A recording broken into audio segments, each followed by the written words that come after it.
Hello everyone and welcome to AAA Ace Accounts with Tanikant. Hello friends and welcome back. हम पढ़ रहे हैं issue of share और अभी तक हमने कुछ क्वेश्चंस किए इशू ऑफ शेयर के सॉल्व, जिसके अंदर हमने शेयर को एट पार पर इशू करते हुए देखा, प्रीमियम पर इशू करते हुए देखा। एक क्वेश्चन मैंने इमेजिनरी बनाया था प्रीवियस क्लास में, अगर आपको याद हो तो। उसके अंदर हमने देखा था कि जो शेयर था वो ओवर सब्सक्राइब हुआ था और ओवर सब्सक्रिप्शन का पैसा हमने पूरा का पूरा रिफ़ंड कर दिया था। जितना भी एक्स्ट्रा पैसा आया था वो रिफ़ंड कर दिया था। ये पर्टिकुलर एग्जाम्पलरी क्वेश्चन जो आपके सामने है, इस क्वेश्चन के अंदर भी ओवर सब्सक्रिप्शन होगा, बट ओवर सब्सक्रिप्शन के अंदर सारे के सारे शेयर रिजेक्ट नहीं होंगे और ओवर सब्सक्रिप्शन में हम अलॉटमेंट करेंगे एक बेसिस पर जो प्रोपोर्शनेट अलॉटमेंट होता है और उसे कहा जाता है प्रो राटा अलॉटमेंट। उसे कहा जाता है प्रो राटा अलॉटमेंट। तो देखिए दोस्तों, सबसे पहले एक बात हम एड्रेस करते हैं, जो कॉन्सेप्ट मुझे एड्रेस करना है वो कॉन्सेप्ट एड्रेस करते हैं। अगर ओवर सब्सक्रिप्शन होता है तो कंपनी क्या कर सकती है। देखिए, ओवर सब्सक्रिप्शन अगर हो जाता है मतलब जो शेयर्स हैं उसके सब्सक्राइबर्स ज़्यादा आ गए जितने हमने इशू किए, तो इसका मतलब ये हुआ कि issued shares are greater than, basically issued shares are less than the applied share. जो लोगों ने अप्लाई किया है जिन शेयर्स के लिए वो कम है। देखिए, सब लोग एप्लीकेशंस लगाते हैं। आपको 1 लाख शेयर बेचने हैं और एक पर्सन को 1 शेयर की एप्लीकेशन लगाना अलाउड है, 2 लाख लोगों ने एप्लीकेशन लगा दी, तो ये हो गया ओवर सब्सक्रिप्शन। अब ओवर सब्सक्रिप्शन हो जाए तो कंपनी के पास ऑप्शन क्या है? पहला ऑप्शन है रिजेक्ट कर दीजिए। अगर कुछ एप्लीकेशंस आप रिजेक्ट कर सकते हैं ऑन सूटेबल ग्राउंड्स। यहाँ पे first come first serve basis नहीं चलता। जब तक इशू खुला है तब तक सभी को एक फेयर इक्विवेलेंट ट्रीटमेंट दिया जाएगा, भले ही उन्होंने एप्लीकेशन लास्ट में डिपॉजिट करवाई हो, at the last minute closure से सिर्फ 1 मिनट पहले करवाई हो, या ओपन होते ही 1 मिनट के अंदर करवा दी हो, सबको इक्वल ट्रीटमेंट किया जाता है। अगर उनका रिजेक्ट करने का कोई सूटेबल ग्राउंड नहीं है तो आप रिजेक्ट नहीं कर सकते। अगर कुछ सूटेबल ग्राउंड है तो रिजेक्ट कर दीजिए, करेक्ट है। इसके बाद आपके पास ऑप्शन होता है कि आप प्रो राटा अलॉटमेंट कर दीजिए। प्रो राटा मतलब प्रोपोर्शनेट अलॉटमेंट कर दीजिए। कहने का मतलब ये है कि किसी भी एप्लीकेंट की एप्लीकेशन रिजेक्ट मत कीजिए, पर उन्होंने जितने शेयर्स के लिए अप्लाई किया है आप उतने शेयर्स उन्हें अलॉट मत कीजिए, उनके अप्लाइड शेयर से थोड़े कम कीजिए। कहने का मतलब है कि अगर आपकी दुगनी एप्लीकेशंस आ गई हैं, यानी आपने 1 लाख एप्लीकेशन इन्वाइट करी थी और आपके पास आ गई 2 लाख, तो हर 2 शेयर पर आप 1 शेयर ही दीजिए। मतलब किसी पर्सन ने अगर 8 शेयर की एप्लीकेशन लगाई है तो आप उन्हें 4 ही अलॉट करिए। तो ये हो गया pro rata allotment. Pro rata का मतलब हो गया प्रोपोर्शनेट। प्रो राटा का मतलब हो गया प्रोपोर्शनेट। यहाँ पे आपके मन में सवाल आ रहा होगा कि सर, हो सकता है किसी एप्लीकेंट ने 9 शेयर्स की एप्लीकेशन लगाई हो तो अब उन्हें 4.5 शेयर तो अलॉट कर नहीं सकते। तो दोस्तों, जब मैं एप्लीकेशन इनवाइट करता हूँ तभी एक मिनिमम एप्लीकेशन अमाउंट या minimum number of shares, minimum lot fix कर देता हूँ। उस लॉट में ही या उसके मल्टीपल्स में ही एप्लीकेशन लगाई जा सकती है। तो उसके बाद अगर ओवर सब्सक्रिप्शन होता है तो प्रो राटा करना थोड़ा कन्वीनियंट हो जाता है। फिर भी अगर कुछ फ्रैक्शनल शेयर्स बचते हैं इस तरीके में तो उनसे पर्सनली डील किया जाता है। वो खैर बात का मैटर है, अभी हमें उसकी परवाह नहीं करनी। हमारे क्वेश्चंस के अंदर ऐसी कोई भी सिचुएशन नहीं आएगी। एक तरीका और होता है जब आप कैटेगोरिकल प्रोराटा भी कर सकते हैं। कैटेगोरिकल प्रोराटा का मीनिंग ये होता है कि आप, हो सकता है कि किसी कैटेगरी को फुल अलॉटमेंट कर दें, किसी कैटेगरी को प्रोराटा अलॉटमेंट कर दें, एक कैटेगरी को 2 शेयर पर 1 शेयर दें और किसी कैटेगरी को हो सकता है कि 4 शेयर पर 1 शेयर ही दें। कैटेगोरिकल प्रोराटा हो सकता है, बट वो कैटेगरी जो डिसाइड होगी वो एक नेचर के बेसिस पे होगी। रिटेल इन्वेस्टर्स, फाइनेंशियल इन्वेस्टर्स, है ना, इस तरीके से आप कैटेगरी बांट के भी प्रोराटा अलॉटमेंट कर सकते हैं। प्रोराटा का मतलब प्रोपोर्शनेट ही है। तो ओवर सब्सक्रिप्शन हो जाएगा तो आपके पास ये ऑप्शन है, आप या तो रिजेक्ट कर दीजिए या प्रोपोर्शनेट अलॉटमेंट कर दीजिए या कैटेगोरिकल प्रोराटा कर दीजिए या थोड़ा कैटेगोरिकल प्रोराटा कर दीजिए, कुछ रिजेक्ट कर दीजिए। ये कॉम्बिनेशन भी कर सकते हैं। जो एप्लीकेशन वैलिड नहीं है उसे रिजेक्ट कर दीजिए और बचे हुए को आप प्रोराटा अलॉटमेंट कर दीजिए। ये आपके पास ऑप्शन होते हैं। तो अब हम ऐसा एक क्वेश्चन करेंगे जिसके अंदर हम प्रोपोर्शनेट अलॉटमेंट करेंगे, प्रो राटा अलॉटमेंट करेंगे, प्रोराटा अलॉटमेंट करेंगे तो आप समझिएगा कि आप किसी 2 शेयर की एप्लीकेशन लगाने वाले को 1 शेयर दे रहे हैं। एप्लीकेशन जो लगाई है पर्सन ने वो ज़्यादा शेयर्स की लगाई है और आप उनको अलॉट कितने कर रहे हैं, आप उनको कम शेयर्स अलॉट कर रहे हैं। तो उनके जितने शेयर आप अलॉट करेंगे उतने ही शेयर का पैसा कैपिटल में भेजेंगे, और जो एप्लीकेशन पर एक्स्ट्रा शेयर्स का पैसा आया हुआ है आप उसको आगे अलॉटमेंट पर ट्रांसफ़र कर देंगे, आगे अलॉटमेंट पर ट्रांसफ़र कर देंगे उनके सरप्लस मनी को। तो उसी चीज़ को समझाता हुआ ये एक क्वेश्चन है हमारे सामने, इसे हम सॉल्व कर रहे हैं। Nusrat limited issued 20,000 equity share of 10 each to public. 10 रुपये का शेयर 10 रुपये पे इशू किया है मेरे दोस्तों। तो प्रीमियम वगैरह का सिचुएशन अभी फ़िलहाल इस क्वेश्चन में नहीं है।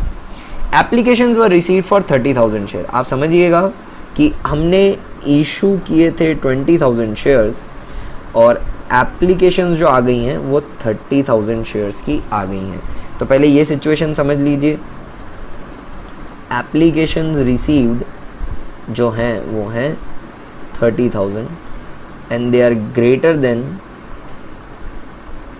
issued shares,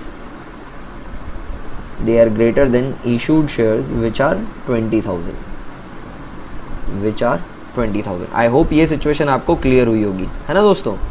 आगे देखिए, amount was payable as follows. अच्छा, एक और इन्फॉर्मेशन जो हमें क्वेश्चन से मिली है वो भी लिख देते हैं।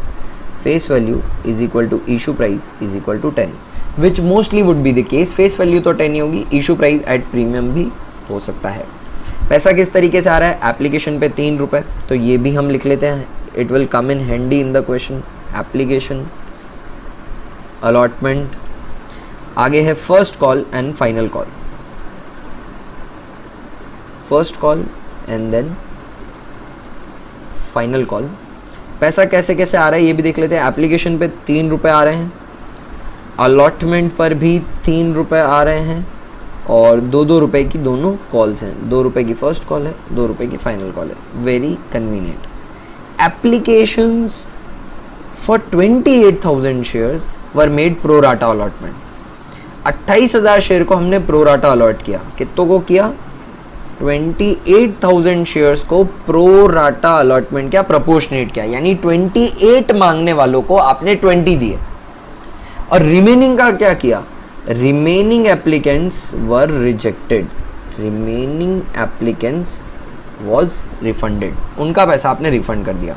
तो चलिए एक टेबल प्रिपेयर करते हैं और इसको समझते हैं। इसे मैं बोलता हूँ अलॉटमेंट टेबल या प्रोराटा टेबल, आप कुछ भी कहिए। तो वो टेबल कुछ इस तरीके के फॉर्मेट में बनेगी। Applications, allotment and the third column would be of excess. आप समझिएगा दोस्तों, 28,000 की एप्लीकेशन वालों को आपने 20,000 शेयर अलॉट किए, तो इनके 8,000 शेयर पर पैसा आपके पास एक्स्ट्रा पड़ा है। 8,000 शेयर पर मनी कितनी पड़ी होगी, एप्लीकेशन के 3 रुपये एक्स्ट्रा पड़े होंगे, करेक्ट है। टोटल एप्लीकेशंस जो हमारे पास आई हैं दोस्तों वो आई हैं 30,000 की। उसमें से 28 के एप्लीकेंट्स को आपने 20 दे दिए, बचे हुए 2,000 के एप्लीकेंट के साथ आप क्या कर रहे हो, उनको कुछ भी अलॉट नहीं कर रहे हो, नील अलॉट कर रहे हो, तो उनका पैसा आप रिजेक्ट एंड रिफंड कर दोगे। उनका अलॉटमेंट नील है, ये 2,000 शेयर पे जो पैसा है वो रिजेक्ट हो जाएगा, रिफंड हो जाएगा। तो 30,000 एप्लीकेशन आई, 20,000 का अलॉटमेंट हो गया। 20,000 से ज़्यादा आप अलॉट भी नहीं कर सकते थे क्योंकि आपने एप्लीकेशन जो इशू है वही 20,000 शेयर का किया है, ठीक है। आगे लिखा है एक्सेस एप्लीकेशन मनी। एप्लीकेशन पे ज़रूर एक्स्ट्रा पैसा आया होगा, बिल्कुल आया है, हमें दिख भी रहा है। उसका आपने क्या किया, excess application money was utilised to adjust allotment. तो एप्लीकेशन पे जो एक्स्ट्रा पैसा आया, यहाँ पे कुछ एक्स्ट्रा पैसा आया है कि सर बिल्कुल आया है। 28,000 शेयर पे 3 रुपये आए, 20,000 रुपये पे 20,000 शेयर आपने अलॉट किए, यानी 20,000 शेयर पे 3 रुपये से तो आप कैपिटल बना दोगे। बचे हुए 8,000 शेयर पे जो 3 रुपये हैं उसे मैं रिफंड नहीं कर रहा हूँ दोस्तों, उसको मैं अलॉटमेंट पे ट्रांसफ़र कर रहा हूँ। क्योंकि ये जो एप्लीकेंट्स हैं मेरे 28,000 शेयर के एप्लीकेंट्स जिनको मैंने 20,000 शेयर अलॉट किए, इनको अलॉटमेंट पे 20,000 शेयर पे 3 रुपये तो देना ही है, इनको 60,000 अलॉटमेंट पे मुझे देना है। तो मैंने जो 8,000 शेयर पे 3 रुपये एप्लीकेशन पे इन्होंने एडवांस में भेजे वो 24,000 रुपये अभी जमा मान लिए, और अलॉटमेंट पे इनसे सिर्फ रिमेनिंग सम ही मैं मांगूंगा। इसकी जर्नल एंट्रीज कैसे पास की जाएंगी वो मैं अभी आपको बताता हूँ। जो मैं कॉन्सेप्चुअली बोल रहा हूँ आई होप वो आपको समझ में आया हो। मैं इसको प्रैक्टिकली भी आपको शो कर देता हूँ। देखिए एक्सेस एप्लीकेशन मनी कितनी आई है, इसका एक वर्किंग नोट बना रहा हूँ, कितना पैसा अलॉटमेंट पे ट्रांसफर हो जाएगा। सिर्फ समझाने के लिए बना रहा हूँ, इसकी ज़रूरत नहीं है, जर्नल एंट्री से भी एडजस्ट हो सकता है। Excess application money received 8000 share पर, 8000 शेयर दोस्तों ये रहे एक्सेस शेयर, आप समझिएगा इन शेयर्स की बात कर रहा हूँ। कैसे आई है 8000? 28000 की एप्लीकेशन आई थी पर मैंने 20 का ही अलॉटमेंट किया। उन 28000 की आई तो 30 की थी, 2 तो रिजेक्ट कर दिए, उनका तो पूरा पैसा रिफंड हो जाएगा, उनसे अब कोई लेना देना ही नहीं। ये जो 2000 का सेकेंड कैटेगरी है जिनको मैं पूरा रिजेक्ट कर रहा हूँ उनको छोड़ो आप, अभी 28000 की बात करो। ये 28000 मांगने वालों को हमने कितने शेयर दिए? 20000 दिए, तो 8000 शेयर पे इनका एक्स्ट्रा पैसा पड़ा है ना। इन्होंने 28000 पे 3 रुपए का लिफाफा बनाया होगा, मैंने 20000 पे 3 का लिफाफा कैपिटल में भेज दिया। 8000 पे जो 3 रुपए पड़े हैं एप्लीकेशन के वो मैं आगे ट्रांसफर कर रहा हूँ। एक्सेस एप्लीकेशन मनी रिसीव्ड कितनी है बेटा? वो है 8 3 24,000। ठीक है, अलॉटमेंट पे रिक्वायर्ड कितना है? रिक्वायर्ड ऑन अलॉटमेंट, ये जो लोग हैं ये आप तो 1% मानो, भले 1% था जिसने 28000 शेयर मांगे, मैंने क्या किया उसको 20000 शेयर दे दिया और 8000 शेयर पे जो एक्स्ट्रा पैसा था उसे जमा कर लिया अलॉटमेंट के लिए। अलॉटमेंट पे रिक्वायर्ड कितना है? अलॉटमेंट पे इनके 20000 शेयर मैंने अलॉट किए, तो 20000 शेयर पे अलॉटमेंट पे इन्हें 3 रुपये देने हैं, 3 रुपये देने हैं अलॉटमेंट पर। तो अलॉटमेंट पे इनको पे करना है 60,000 रुपीज़। 20,000 तो ऑलरेडी जमा है, 24,000 तो जमा है, तो बस जो बचे हुए 36,000 रुपये हैं वो आप दे दीजिएगा। 36,000 ही ड्यू हैं आपके अलॉटमेंट पे, बचे हुए पैसे आपने दे दिए। और अगर ये अलॉटमेंट नहीं देते हैं तो 36,000 का कॉल जेनरेट हो जाएगा। खैर पूरी की पूरी कैटेगरी ना दे ऐसा नहीं होता है, क्योंकि ये पूरी कैटेगरी, इसमें बहुत सारे शेयर होल्डर्स होंगे, हमने समझने के लिए ऐसा किया कि जैसे ही अकेले हो। ठीक है, क्वेश्चन के अंदर आगे एक और लाइन दे रखी है जिसे मैंने जान करके इग्नोर किया। All the amount was received in time, सारा जो अमाउंट था ड्यू था वो समय पर आ गया, except one share holder, except एक शेयर होल्डर जिसका नाम है Manisha, who had applied for, क्या लिखा हुआ है? अप्लाई किया इन्होंने, applied for 1400 shares, did not पे सेकेंड एंड फाइनल कॉल, इसने फाइनल कॉल नहीं दी, फाइनल कॉल पे डिफॉल्ट है। देखिए दोस्तों जब भी ऐसा होगा फाइनल कॉल पे डिफॉल्ट होगा तो हम फाइनल कॉल को ध्यान से देखेंगे। अब आपको सबसे पहले ये समझना है कि कहीं इस पर्टिकुलर शेयर होल्डर का एक्स्ट्रा पैसा कॉल तक तो नहीं गया था, जाने का चांस ही नहीं है। ये मनीषा ज़रूर इन 28,000 शेयर में ही बिलोंग करती होगी, क्योंकि इस 28,000 के अलावा तो मैंने किसी को शेयर ही अलॉट नहीं किया। ये 2,000 वाले तो रिजेक्ट हो गए। इन 28,000 में से एक मनीषा है जिसने 1400 शेयर के लिए अप्लाई किया होगा। इन्होंने 1400 शेयर के लिए अप्लाई किया तो इन्हें कुछ कम शेयर अलॉट हुए होंगे, यस और नो? इनको पूरे 1400 थोड़ी अलॉट हुएंगे। जब 28,000 वालों को 20,000 अलॉट हुए हैं तो इन्होंने 1400 के लिए अप्लाई किया, तो इनको क्यों पूरे अलॉट हो जाएंगे? ये भी इन्हीं 28,000 में से बिलोंग करती होगी, अलग तो हो नहीं सकती, क्योंकि यही अलॉटमेंट है, यही सिचुएशन है मेरी। तो इनको जितने भी शेयर अलॉट हुए होंगे उस पर कुछ एक्स्ट्रा पैसा ज़रूर होगा। ये उनके जो एक्स्ट्रा शेयर है वो इन 8,000 में से इनके भी कुछ एक्स्ट्रा शेयर होंगे, बट वो जो एक्स्ट्रा पैसा है वो तो सिर्फ अलॉटमेंट तक जा रहा है ना, वो तो सिर्फ अलॉटमेंट तक जा रहा है। इवन अलॉटमेंट पे भी ड्यू है पैसे, 36,000 पैसे ड्यू हैं। इस 36,000 में से थोड़े पैसे मनीषा के भी होंगे। अलॉटमेंट मनीषा पे कर रही है, डिफॉल्ट कहाँ कर रही है? कॉल पर। तो कॉल पर इनको जितने भी शेयर अलॉट हुए होंगे उन सभी शेयर पर ये डिफॉल्ट कर जाएंगे। इनका एक्स्ट्रा पैसा इतना नहीं है कि वो अलॉटमेंट के बाद कॉल तक भी जाए, सिर्फ अलॉटमेंट तक जा रहा है। एक बात, अब बात उठती है कि मनीषा के अलॉटेड शेयर हैं कितने? इन्होंने अप्लाई कितने शेयर के लिए किया दोस्तों? 28,000 शेयर के लिए। इनको क्या ये 28,000 शेयर अलॉट हो गए होंगे? ये 1400 शेयर अलॉट हो गए होंगे? ज़रूरी नहीं है। तो मनीषा के मैं अब क्या कर रहा हूँ दोस्तों, मनीषा के मैं अप्लाइड शेयर से अलॉटेड शेयर निकाल रहा हूँ। तो यहाँ नाम लिख देते हैं हम, जो भी डिफ़ॉल्टर उसका इसी टेबल के नीचे नाम लिख देना है। उनके कौन से शेयर दे रखे? अप्लाइड शेयर दे रखे हैं, तो मैं अप्लाइड के नीचे लिख दूंगा, अप्लाइड के नीचे लिख दूंगा 1400। अब मुझे अलॉटमेंट निकालना है। देखिए 28,000 को 20,000 मिले, करेक्ट है ना। तो मनीषा के अप्लाइड दे रखे हैं, तो इनको अप्लाइड से डिवाइड कर दो। देसी फॉर्मूला बोल रहा हूँ सिंपल टर्म्स में, वैसे ये यूनिटरी मैथ्स है, बट इसको जो होता है उससे डिवाइड कर दो। अगर अप्लाइड है तो अप्लाइड से डिवाइड कर दो, अलॉटेड है तो अलॉटेड से डिवाइड कर दो, और जो कंप्यूट करना है उससे मल्टीप्लाई। तो आप निकालना क्या चाहते हैं? हम निकालना चाहते हैं अलॉटेड शेयर, तो 20,000 से मल्टीप्लाई कर दो। अगर 28,000 पे 20,000 मिले तो 1,400 पे कितने मिले होंगे? अगर 28,000 पे 20,000 मिले तो 1,400 पर कितने मिले होंगे? तो 1400 डिवाइडेड बाय 28,000 इंटू 20,000, इनको अलॉट हुए होंगे 1,000 शेयर। इनको अलॉट हुए होंगे 1,000 शेयर। तो अपने 1,000 अलॉटेड शेयर्स पर ये फाइनल कॉल नहीं देंगी दोस्तों 2 रुपए की, और जो इनका एक्स्ट्रा पैसा है वो अलॉटमेंट पे ट्रांसफ़र हो गया, वो इन्हीं 8,000 शेयर में इनके भी एक्स्ट्रा शेयर होंगे 400, इसके एक्स्ट्रा शेयर 400 आ रहे हैं। ये जो 8,000 शेयर हैं एक्सेस पैसे में, इसमें इसके भी 400 जुड़े हुए होंगे, वो अलॉटमेंट पे ट्रांसफ़र होगा, अलॉटमेंट पे बचा हुआ पैसा ये पे कर देंगी। आई होप ये आपको अच्छे से समझ में आया, जो अभी तक मैंने समझाया। नहीं समझ में आया पॉज करो, वापस पूरा देखो, कोई डाउट है मुझसे पूछो, उसके बाद आप वीडियो आगे देखिएगा प्लीज़। अब हम क्या कर रहे हैं दोस्तों, जर्नल एंट्रीज पास कर रहे हैं इस क्वेश्चन में। यहाँ पे ओवर सब्सक्रिप्शन था। जर्नल एंट्रीज के अंदर काफ़ी सारे वर्किंग नोट मुझे ज़रूरत नहीं है। ये जो मैंने एक्सेस एप्लीकेशन बनी, ये सिर्फ अंडरस्टैंडिंग के लिए बनाया, इस वर्किंग नोट की ज़रूरत नहीं थी। मनीषा के अलॉटेड शेयर मेरे को बिल्कुल चाहिए थे, उसका वर्किंग नोट वैलिड है। उनके एक्सेस शेयर से भी मुझे कुछ खास मतलब नहीं है। Serial number, particulars, debit, credit.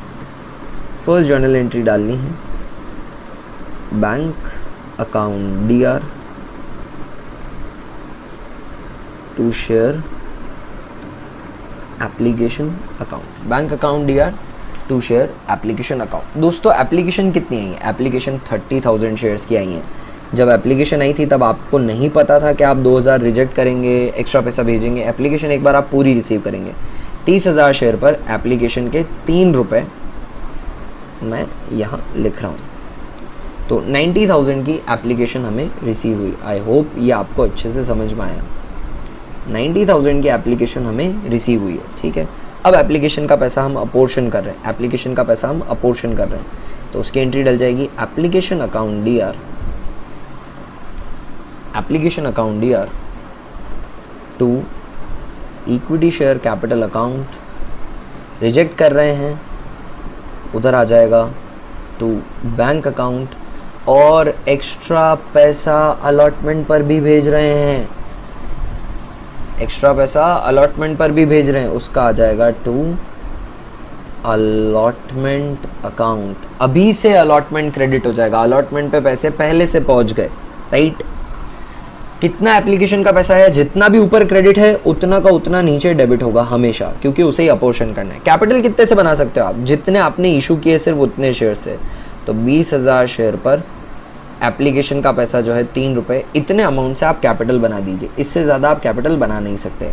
कितना रिजेक्ट कर रहे हो, कितना रिफंड कर रहे हो आप? ये 2,000 जो है ये रिजेक्ट एंड रिफंड कर रहे हो आप यहाँ पर, है ना। ये 2,000 शेयर आप रिजेक्ट एंड रिफंड कर रहे हो ना। तो 2,000 शेयर पर 2 रुपये आप रिजेक्ट एंड रिफंड में लिख दो, बैंक में लिख दो। 2,000 शेयर पे 3 रुपये, 6,000 रुपये आप रिजेक्ट कर दो। और अलॉटमेंट पे कितना भेज रहे हो? एक्सेस शेयर जो हैं आपके, ये जो 8,000 शेयर एक्सेस हैं आपके, इन 8,000 शेयर पे आप 3 रुपये कहाँ भेज रहे हो? आप अलॉटमेंट पे ट्रांसफ़र कर रहे हो। तो उसकी एंट्री आ जाएगी 8,000 इंटू 3 रुपीज़, 8 3 24,000 जो है वो आप अलॉटमेंट पे ट्रांसफ़र कर रहे हो। और अगर आपको अभी फ़िलहाल कंफ्यूजन होता है इस चीज़ का, तो आप इसे एज अ बैलेंसिंग फिगर भी निकाल सकते थे। फ्यूचर में आप इसे बैलेंसिंग फिगर की तरह नहीं निकालेंगे, बट कोई भी एक एलिमेंट इस एंट्री का, सेकेंड एंट्री का, आप बैलेंसिंग फिगर की तरह निकाल सकते हैं। आई होप हर अमाउंट कैसे आया ये आपको समझ में आया।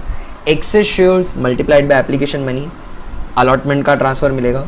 Rejected and refunded shares multiplied by application money, आपको बैंक का अमाउंट मिलेगा। And issued share, allotted share multiplied by application money, आपको कैपिटल का अमाउंट मिलेगा। एप्लीकेशन में आपको उतना ही डेबिट करना है जितना फर्स्ट एंट्री में क्रेडिट है। दोस्तों अब मैं थर्ड एंट्री कर रहा हूँ।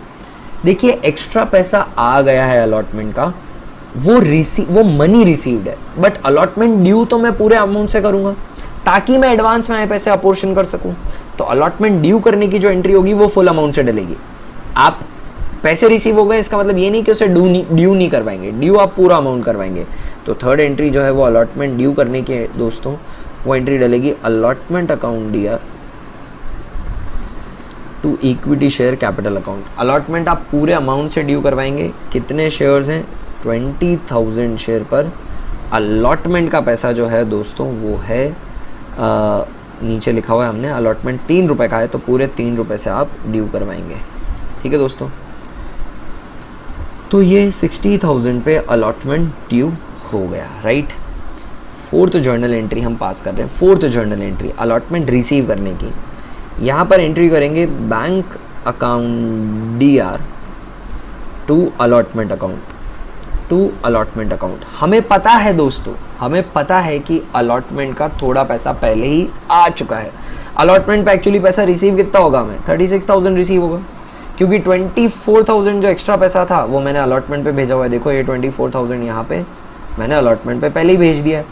तो 60 मांगते हैं, 24 आया हुआ है, तो अलॉटमेंट पे आएगा कितना? 36,000। कैसे पता चलेगा? बड़ा आसान है, जर्नल एंट्री से ही पता चल जाएगा। आपको जर्नल एंट्री में किस बात का ध्यान देना है आप समझिएगा।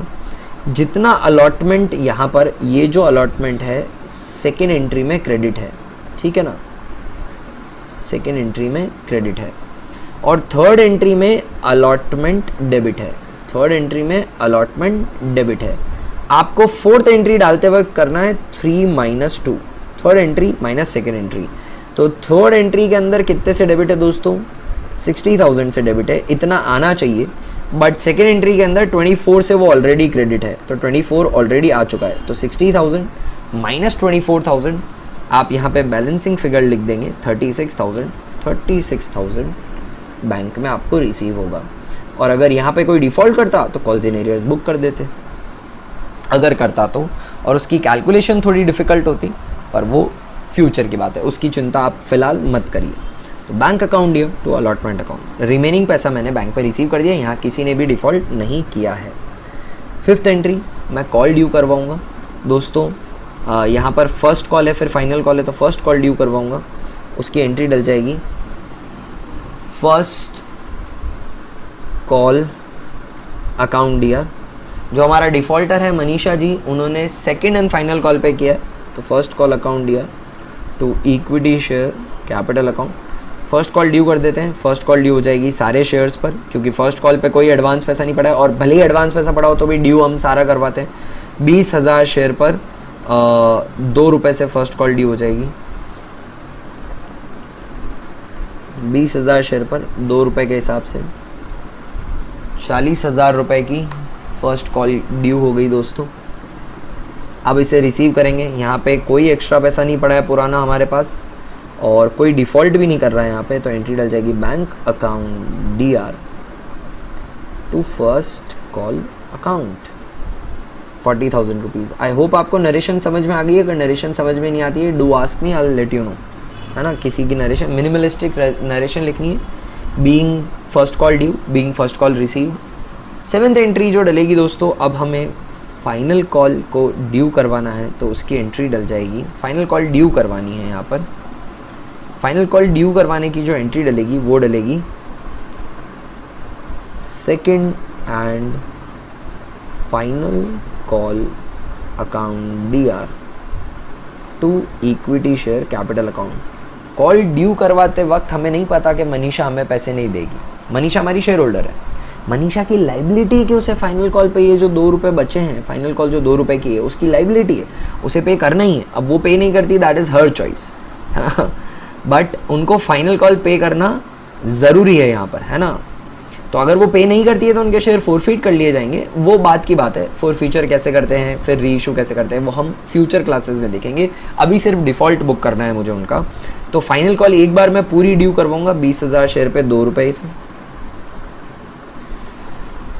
फाइनल कॉल भी 2 रुपये की है ना। तो फाइनल कॉल ड्यू करवाते हैं, 40,000 रुपये की फाइनल कॉल ड्यू करवा देते हैं यहाँ पर। अब फाइनल कॉल रिसीव करने की एंट्री हम डालेंगे बैंक अकाउंट DR, पर यहाँ पर सारे पैसे नहीं आएंगे तो मैं एक और अकाउंट डेबिट कर दूंगा, calls in arrears account DR to second and final call account. जो भी पैसा नहीं आएगा वो हम यहाँ लिख देंगे। यहाँ पर हमें पता है कि मनीषा पैसे नहीं देगी, पर मनीषा अपने अलॉटेड शेयर्स पर नहीं देगी जो हमने निकाले हुए हैं। मनीषा के अलॉटेड शेयर आप देख पा रहे होंगे, इधर हमने पहले ही कैलकुलेट करे हुए थे। मनीषा के अप्लाइड शेयर दे रखे थे, इन्होंने 1400 शेयर के लिए अप्लाई किया होगा, बट इनको अलॉट थोड़ी हुए होंगे 1400, इनको अलॉट हुए सिर्फ 1000। कैसे निकाला हमने अप्लाइड शेयर को टोटल अप्लाइड शेयर से डिवाइड किया और अलॉटेड शेयर से मल्टीप्लाई किया। सिंपल सा रामबाण सा देसी सा फॉर्मूले का वर्जन अपना बना हुआ है कि जो होता है उससे डिवाइड करिए, अप्लाइड है तो अप्लाइड से डिवाइड करिए और जो भी कंप्यूट करना है उससे मल्टीप्लाई कर दीजिए। अगर अलॉटेड शेयर दे रखे हैं और अप्लाइड निकालने हो तो अलॉटेड शेयर से डिवाइड करिए, अप्लाइड से मल्टीप्लाई कर दीजिए। तो इनके अप्लाइड शेयर आए, इनके अप्लाइड शेयर दे रखे थे 1400 और इनके अलॉटेड शेयर है 1000। अब इनके जो अलॉटेड शेयर है 1000, उन 1000 शेयर पर ये फाइनल कॉल नहीं दे रही 2 रुपये का, तो 2 रुपये का इनका फाइनल कॉल पर कॉल्स इन एरियर्स हो जाएगा 2000 रुपये का। ठीक है दोस्तों, सेकेंड एंड फाइनल कॉल पे आने कितने चाहिए थे? 40,000 रुपये आने चाहिए थे। टोटल जो कॉल है वो 40,000 की है। 40,000 में से मनीषा के 2000 काट कर 38,000 बैंक में आ जाएगा। वो बैलेंसिंग फिगर है, वो बैलेंसिंग फिगर है। आई होप ये जर्नल एंट्री आपको समझ में आई और इसी के साथ दोस्तों ये क्वेश्चन भी ख़त्म होता है। ये क्वेश्चन था दोस्तों ओवर सब्सक्रिप्शन का क्वेश्चन था और इसके अंदर एक डिफ़ॉल्ट भी हुआ था। आई होप ये क्वेश्चन आपको बहुत ही अच्छे से समझ में आया होगा। इसको ढंग से समझ लीजिएगा, ये क्वेश्चन बहुत क्रूशियल है। ये क्वेश्चन एक बेंचमार्क स्टैब्लिश करेगा, एक बेंचमार्क तो क्या, एक फाउंडेशन रखेगा जिसके बेसिस पर आगे वाले क्वेश्चंस आपसे सॉल्व होंगे। तो बहुत ही इंपॉर्टेंट है इस क्वेश्चन को ढंग से समझना, ढंग से सॉल्व करना। तो सुनिए मेरी बात, मैं फिर से बताता हूँ इस क्वेश्चन के अंदर हमने क्या किया। देखिए दोस्तों, ओवर सब्सक्रिप्शन हुआ था तो मैंने प्रोराटा टेबल बनाई। 30,000 एप्लीकेशन आई थी पर मैं 20 ही अलॉट कर सकता हूँ, तो हमने 28 को प्रोराटा अलॉटमेंट किया था। तो 28,000 के एप्लीकेंट्स को मैंने 20,000 शेयर्स अलॉट कर दिए। 8,000 शेयर्स उनके एक्स्ट्रा पड़े थे। 8,000 शेयर पर 3 रुपये एक्स्ट्रा पड़े थे, तो ये जो एक्स्ट्रा पैसे पड़े थे इसको मैंने आगे यूटिलाइज़ कर लिया अलॉटमेंट के लिए। तो अलॉटमेंट जो 60 का था उसमें से 24 प्रीपेड था, वो सेकेंड एंट्री में ही मैंने क्रेडिट कर लिया था। फोर्थ एंट्री जब मैंने डाली तो मैंने third entry minus second entry करके बचा हुआ अमाउंट रिसीव कर लिया। एक डिफ़ॉल्टर दे रखी थी क्वेश्चन के अंदर मनीषा, उनके अप्लाइड शेयर दे रखे थे तो उनके अलॉटेड शेयर निकाले। उनका एक्स्ट्रा पैसा ज़रूर रहा होगा बाकी एप्लीकेंट्स की तरह ही, बट वो एक्स्ट्रा पैसा अलॉटमेंट तक था। उसके बाद अलॉटमेंट का जो जितना भी सम ड्यू था वो मनीषा से भी मंगाया होगा। मनीषा के रिस्पेक्ट पे कितना ड्यू रहा होगा दोस्तों? मनीषा का बात करें तो मनीषा ने 400 शेयर पर 3 रुपये एक्स्ट्रा पे करे हुए थे, यानी इन्होंने 1200 रुपये एक्स्ट्रा पे करे हुए थे। इनको 1000 शेयर पर 3 रुपये देने थे, यानी इनको 3000 रुपये देने थे। तो मनीषा के 1800 रुपये बाकी होंगे। ये जो 36,000 है इसमें से 1800 रुपये मनीषा से बाकी होंगे अलॉटमेंट पे, जो उन्होंने पे कर दिया। उसके बाद फर्स्ट कॉल मंगाई गई, वो भी मनीषा ने पे कर दी, बट फाइनल कॉल पे जाके डिफ़ॉल्ट किया। तो फाइनल कॉल पे मैंने इनके कॉल्स इन एरियर्स बुक किए। इनके अलॉटेड शेयर्स 1000 शेयर पर, उसको मैंने कॉल्स इन एरियर्स पे डेबिट किया है जब मैंने फाइनल कॉल रिसीव करी है। तो आई होप ये चीज़ आपको समझ में आई थी।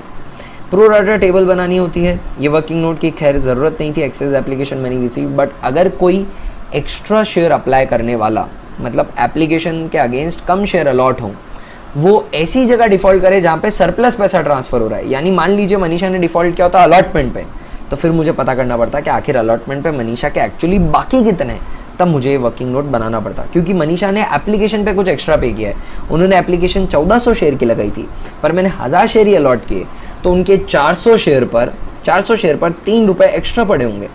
और उनको देने कितने अलॉटमेंट पर? अलॉटमेंट पे देने 1000 शेयर पे 3 रुपये, यानी उनके सिर्फ 1800 रुपये ही बाकी होते हैं अलॉटमेंट पे। और अगर ये अलॉटमेंट नहीं देती तो अलॉटमेंट पे इनका कॉल्स इन एरिया सिर्फ और सिर्फ 1800 रुपये का होता। ये चीज़ कंप्यूट करने के लिए यहाँ जो मैंने वर्किंग नोट किया है ये काम आता। आगे आने वाले क्वेश्चंस में और इस तरह के वर्किंग नोट बनेंगे, वो समझ में आएंगे, काम में भी आएंगे। अभी आपको ज़रूर से ये क्वेश्चन कर लेना है दोस्तों प्रैक्टिस, और इसके साथ जो मैं क्वेश्चन आपको होमवर्क के लिए दूंगा वो क्वेश्चन भी आपको ठीक से प्रैक्टिस कर लेना है, ताकि अगली क्लास आपको अच्छे से समझ में आए। नहीं तो अगली क्लास में आपको तकलीफ़ हो सकती है अगर आपने प्रैक्टिस नहीं करी है तो। इशू ऑफ शेयर की आज की क्लास में दोस्तों इतना ही। अगली क्लास में हम मिलते हैं जल्दी, तब तक के लिए बाय। आज का आपका दिन कॉन्सेप्ट इतना बढ़िया सिखाए तो ज़बरदस्त से बेहतर होगा।